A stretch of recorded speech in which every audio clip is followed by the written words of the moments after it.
The oldest pieces of evidence for the West Asian great goddess are the Venus figurines. More like Gaia figurines, they were created between 40,000 and 21,000 years ago, the Upper Paleolithic, mostly in Europe by the Gravettian industry. These were the Western hunter-gatherers who mostly lived in caves across Central and Southern Europe, since Northern Europe was mostly covered by glaciers at that time. Once thought to represent sexual fertility, hence the Venus naming, they're now thought to represent motherhood and abundance, and I suspect they were precursors to the archetype of the Earth Mother Gaia. By the height of the Neolithic Revolution 10,000 years later, we see the addition of domestic and agrarian motifs onto this motherly archetype. The seated woman of Catalhoyuk is 8,000 years old, dated to 6000 BC. It's a baked clay figurine of a woman seated on a throne or chair, flanked by two lionesses, leopards, or cats. It was found in the granary of a house, indicating a protective role for the home and its food supply. House cats were domesticated some 2,000 years or so before this, with the earliest evidence in nearby Cyprus, where a cat was buried, presumably, with its owner. Like today, they would have helped to control pests, especially around granaries. Many were deliberately buried under floors, just like the dead. This suggests that they may have represented or in some way been affiliated with the ancestors. Similar figures made of clay, stone, or marble were found throughout Anatolia during the Neolithic.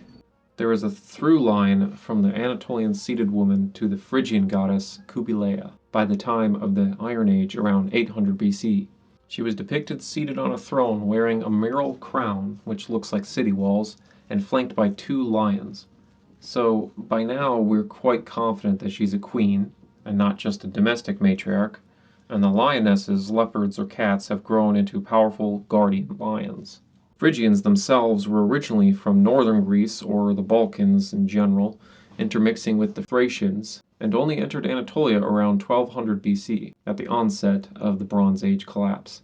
Evidently, they adopted the local cults of the previous inhabitants, the Hittites, Luwians, Lydians, and other Anatolic groups, who themselves were relatively recent migrants into Anatolia between 4000 and 3000 BC. So, by the time of the Greeks and Roman cults of Cybele, she was already a hand-me-down many times over. Cybele's most famous surviving myth is a Greek retelling of the unknown original, and involves her relationship with Attis, who I explored in my Voltumna video. In short, she desired to take the handsome Attis as a husband, but he spurned her, eloping with a young maiden. Cybele then punished him with madness, leading him to castrate himself under a pine tree and die. Heartbroken, she pled with Zeus to resurrect him, but Zeus only agreed to prevent his body from decaying so that he would remain beautiful forever. His hair continued to grow, becoming the grasses and flowers of the world, especially violet flowers. In other versions, he was resurrected as a god, and still others, his death and resurrection was a yearly cycle. Cybele's origin is even stranger. Supposedly, although it's not fully explained, Cybele was said by the Greek geographer Strabo to be the same as the hermaphroditic giant Agdistis, who, according to Pausanias, was castrated by Zagreus to end their rampage. A later Christian source, Arnobius, explains that Agdistis grew from the semen of Jupiter as it fell onto a rock on Mount Agdus in Phrygia. This would imply a relationship between Jupiter and Agdis more appropriate for Ornos or Aether and Gaia. Since Zagreus, the Phrygian Dionysus, castrated Agdistis, paralleling Kronos castrating Ornos, it would seem that Aether spawned Ornos Agdistis with Gaia. Then Kronos Zagreus Dionysus castrated Ornos Agdistis, and Cybele was either entirely separate or represented the feminine remnant of Agdistis on Earth, allowing the masculine remnant of Ornos to escape into the sky and be absent for the rest of time. In our rewrite, we might read Astrea, who became the Virgo constellation, as representing the moment when Cybele finally abandoned the Earth and escaped into the heavens, and with that, the Golden Age ended. To the Greeks, Kronos and Rhea ruled the Golden Age, and I'll get to Rhea in a moment. One might then assume that Zagreus Dionysus would be Cybele's consort. And Attis, like Zagreus and Kronos, partook in castration, and like Dionysus, was a dying and resurrecting fertility figure. For unknown reasons, castration was a fundamental core of Cybellic cult. Male priests of Cybele were eunuchs, and the procession of Cybellic rituals resembled the mania of the Dionysian cult. For these and other reasons that we'll get to, the Cybellic and Dionysian cults are nearly indistinguishable from one another. We will have to look at a few different cultural contexts to make sense of this. Before we get to Rhea, I'd like to cover a few other agrarian mothers who were syncretized with or assumed to be identical with Cybele, more toward the Middle East. Kubaba was a goddess worshipped in Kanish in Anatolia and Carchemish and Alalak in Syria starting around 2400 BC. This would have been 1,000 years before the Phrygians. The Greeks and Romans assumed her to be Cybele. She was associated with lions and pomegranates, so I tend to agree with them. Slightly older, beer-brewing Queen Kubaba of Sumer was also conflated with Kubaba Cybele in Greek sources. The Sumerian beer and grain goddess Ninkasi is attested as long ago as the 3000s BC, 500 years earlier than in Syria.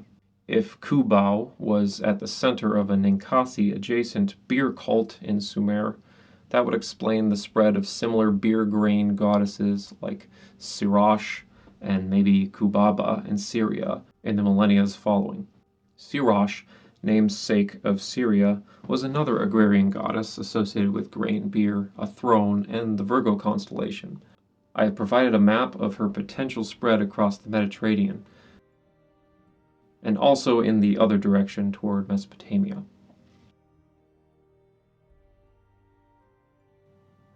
Then there's the Syrian Halabatu, Lady of Halab, which is modern Aleppo. Called Hepat by the Hurrians, Kuba by the Urartians, and Hipatu by the Luwians. She was depicted on a throne or standing on the backs of lions or leopards, so we see that motif in there again. The Hittites syncretized her with their own solar goddess, Erinete, who was depicted flanked by 2 lions just like Cybele. For the record, Inanna and Ishtar were also associated with lions, and the Norse Freya is depicted riding a chariot pulled by 2 cats. Although these goddesses are more akin to Venus and Aphrodite as dawn goddesses, the motif of a powerful queen or goddess accompanied by 2 felines may have its roots in this same Neolithic Anatolian Great Mother motif. Coming back to the Aegean, the Greeks syncretized Cybele with Rhea, mother of the Olympian gods. They associated Rhea with Crete, especially at Mount Ida and Mount Dike, where she and or Amaltheia raised Zeus as a baby. The story of baby Zeus and baby Attis are eerily similar. Attis was exposed in the wilderness but raised by Cybele and a goat or satyr, just like when Amaltheia and her golden goat raised Zeus. Sometimes Amaltheia is the golden goat, sometimes the goat is Pan or Silenus, who's coincidentally the stepfather of Dionysus as well. The young Cretan Zeus was called Velchanos, which corresponds with the young fertility god of the Minoans who predated Zeus in Greece. But unlike Zeus, Velchanos represented seasonal cycles and the fertility of the earth, and had no stormy or celestial connotations. Zeus Velchanos regarded as a child by the armed Curetes, who clashed their shields to hide his crying in the caves of Mount Dike. He grew up to train them in the ways of blacksmithing, writing, and winemaking. Minoan boys became men in a coming-of-age ceremony where they would dress up as the Curetes, dancing and clashing in rhythm. The Phrygian Corybantes protected Attis in kind. Rhea Cybele was guarded by a procession of Curetes or Corybantes, and rode a thrown chariot pulled by 2 lions, as we've seen. There was also a Mount Ida in Aeolia, near Troy, whose Cybele was given the epithet Idea, suggesting that the Minoan Rhea may have been syncretized with Cybele through Idea. Fittingly, an ancestor of the Trojans named Teucer was said to have settled near this Mount Ida from Crete. That Cybele and Amaltheia represent wild mountain goddesses opens up even more connections to the Gartvelian Dali, Dacian Bendis, Norse Skadi, Gaelic Kali, Lithuanian Regana, and so much more that I'm willing to fit into this episode. The Madonna motif, especially when they're a mother to an important god or savior figure, also ties in here, and encompasses not just Mother Mary, but also many potential pre-Christian goddesses whose stories may have been so eerily similar to that of Mary that we can't tell today whether they were truly ancient or just Christian inventions. Mother goddesses like the Welsh Modron, Lithuanian Marija, and Basque Mariurica fall into this ambiguity. I suspect that these all had pre-Christian forms, and that they may have evolved from our Great Mother in question. Considering the blend of Orphic, Mithraic, Dionysian, and Cybellic influences on early Gnostic Christianity, I suspect that the mythology of Mary herself also evolved from the Great Mother of Anatolia. Why else would Christianity have spread so quickly to Greeks of Anatolia in particular? I've also added Ma to my map, who was an obscure Cappadocian mother goddess. She was a syncretism of Cybele's fertility and Hippatu's sovereignty, and I believe she may have also evolved from the old Hattian mother goddess Amama, High Mother. The Hattians were in Hatti, Anatolia, before the Hittites and Luwians, so they're really the closest link we have to the original Catalhoyuk Neolithic farmers. There are clearly more mother goddesses like these across the globe, but I'll have to save them for another video. This would be a good time to like the video, because if you can't tell, these videos take weeks to make. Now back to Amaltheia. The Phrygians don't differentiate between the civic Cybele and a wild Cybele, as do the Greeks with Rhea and Amaltheia, named separately. Cybele means mountain, and Amaltheia represents that mountain mother motif very well. But with Amaltheia, we have the addition of the cornucopia, or the horn of plenty, to the symbology of the Greek mother goddess. It's said that Zeus took her horn, broke it off, and that became the cornucopia, filled with abundant fruits. We see this motif carried over into Italy, with the Etruscans first and then the Romans, with the chief Etruscan deity, Voltumna. In Roman sources, Vertumnus becomes the partner of Pomona, a dryad ruling over a garden of pomegranates.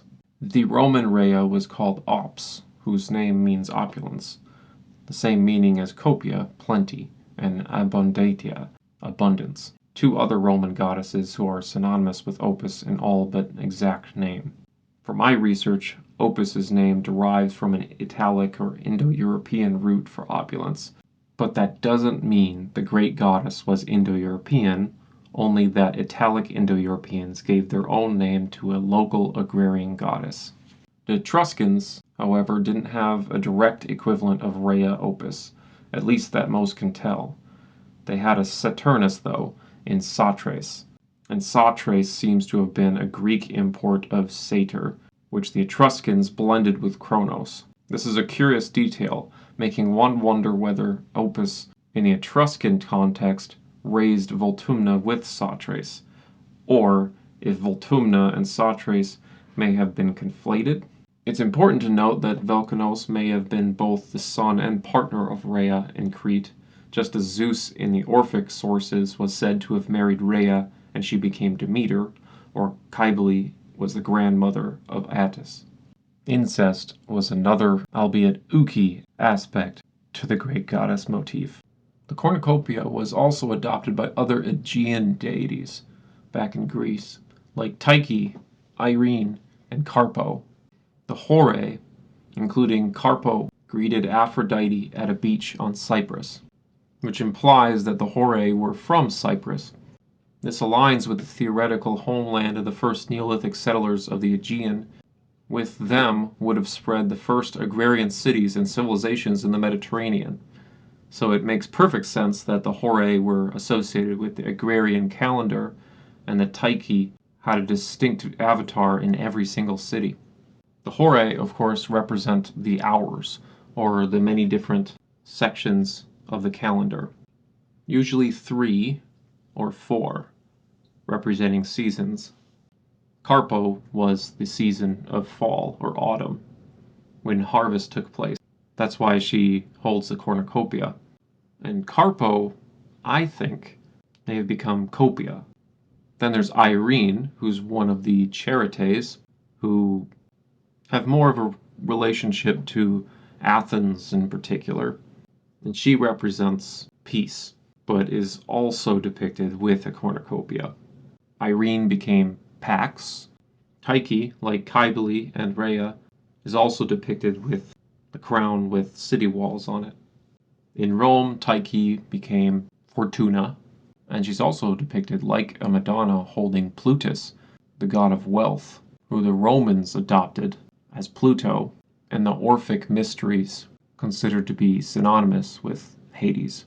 And yes, this does mean that Velchanos, Attis, and the general motif of the dying and resurrecting death deity is at the core of Hades' origins as well.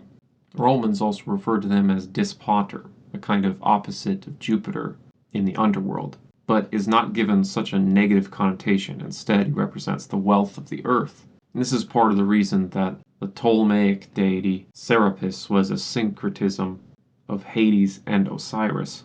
So we might think of Plutus and Velchanos as both Osiris and Horus. Let's finish our tour of the Aegean with a stop on the occultic islands of Lemnos and Samothrace in the northern Aegean. The goddess Kabeiro was the partner of Hephaestus on Lemnos, whose ancient cult influenced the nearby Samothrace. And the Samothracian mystery cult would go on to become quite widespread. Kabeiro's name might have to do with copper or cypress, implying an identification with Hephaestus' wife in primary sources, Aphrodite, whose epithet, Kypris, relayed her origins on Cyprus. As with Ishtar and Inanna and Freya, these are dawn goddesses, and I've added the evolution of these as blue on my map to separate them thematically from the green fertility mother goddess that we're looking into right now. The line between these two deities gets blurry at times.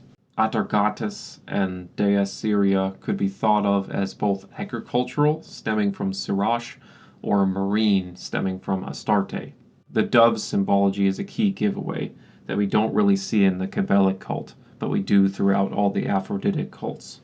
And Kabeiro, as well as the Etruscan Italic goddess Cupra, might just be forms of Aphrodite. But here's where things get tricky. Cybele was the mother of the Corybantes in Phrygia, Rhea was the mother of the Curetes in Crete, and Kabeiro was the mother of the Kabeiroi on the islands of Lemnos and Samothrace. The Curetes learned blacksmithing and other arts, as we've said, from Velchanos, whereas the Kabeiroi were taught by their father, Hephaestus. The Samothracian cult likened the Kabeiroi to the seafaring Dioscuri twins, whereas the Lemnian cult of Hephaestus likened them to the blacksmithing Curetes and Corybantes.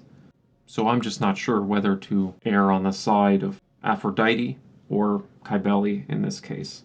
Now this tie to Lemnos is important because the Greeks as well as modern linguists have associated the culture and language of the Lemnians with the Etruscans and with the Pelasgians. Lemnian alongside Etruscan and Rhaetian is part of the Tyrrhenian language family. I've already talked about this in my Origins of the Etruscans video. My hypothesis is that the Tyrrhenians as a whole were part of the same early European farmer ancestry as the non-Indo-European Minoans, Pelasgians, and Anatolians. My next Origins episode will actually be on the Pelasgians and the Minoans. And there are many questions about what Velchanos' name means. There are guesses it relates to Velcans, or Vulcan, the Etruscan Roman smithing god, which is odd given that the Etruscans had Voltumna. But Vertumnus' name in Roman is change, and if Voltumna's name is change, it could have just been another epithet for the same king of the gods. And so, on top of Zeus and Hades, I guess we've also got Hephaestus up in here vying for credit. The Eleusinian mysteries of Eleusis on the coast of Attica were centered upon Demeter, Persephone, and Hades, and referred to sacred places in Crete. From what we can tell, The Eleusinian mysteries involved currying favor of Demeter and Persephone in order to gain access to a good place in the afterlife. Central to the myth theme was the rebirth of a seasonal deity, Eleuther, every year in a sacred cave on Crete. He resembled Liber Pater, Dionysus, Velchanos, Plutus, and Attis, of course. As I mentioned earlier, the Orphic mysteries interpreted Plutus as Hades and Demeter as merely the Olympian cycle of Rhea. This makes sense, because Demeter's name is most likely rooted in Indo-European, whereas Rhea's is not, and is speculated, by the way, to mean flow, and I suggest overflowing to align more with her abundant and plentiful aspects. I hypothesize that the Indo-European Mycenaeans came into Pelasgian Greece, saw Rhea, and called her by their own Earth Mother, Demeter. The Proto-Indo-European reconstructed Earth Mother is Degom, which sounds to us kind of like Dig Mom. The first Indo-European rave spread out into the Balkans, becoming Demeter in Greece, and then perhaps other Earth Mother figures in Celtic like Damona, and possibly some divine cow mothers as Audumbla in Norse. But that's speculative, of course. The second wave of Indo-Europeans became Zemina, Zemesmate, Matzemila in Balto-Slavic. And here we have Zemun, a Slavic divine cow, like Audumbla. Whether this influenced Audumbla or vice versa, or whether this was influenced by the Scythian Zamin or Zam, which is their Earth Mother, is not exactly certain. Some people suspect that the Scythians influenced the Slavs a lot, but nonetheless we have a wide swath of Earth Mothers distributed across Eurasia here. The Lithuanian Zemina, for example, follows the story beats of Gaia, Rhea, Demeter, and Persephone, all in one, because she's reborn each spring as a young maiden, matures by fall, and retreats into the underworld during winter. The second wave entered the Balkans in the form of the Thracian Semele, who became the Greek Semele, mother of Dionysus. Although the myth theme of Dionysus was most certainly present to at least some extent in the Aegean before this later wave of Indo-Europeans, most of what we consider the Dionysian cult originated at this time. Dionysus was attested in Linear B, which is written in Mycenaean.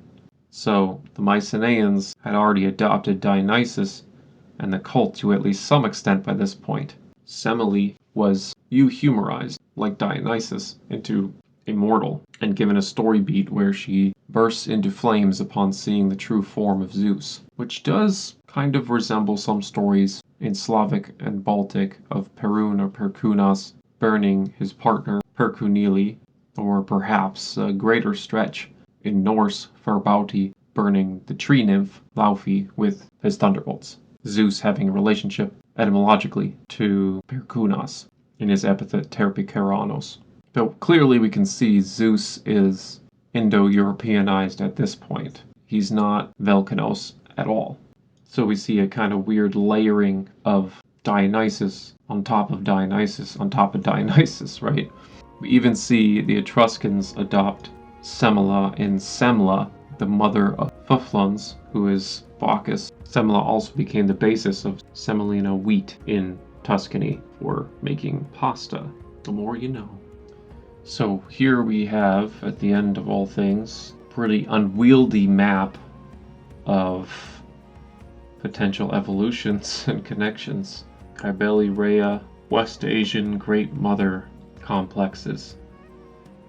I hope this was a little more helpful. I am using Miro now to make my maps, and we'll see if that works. Tell me your thoughts in the comments.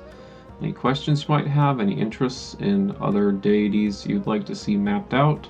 This was a big one. I know for a fact there are a lot simpler ones that I could have done, but this was an important one.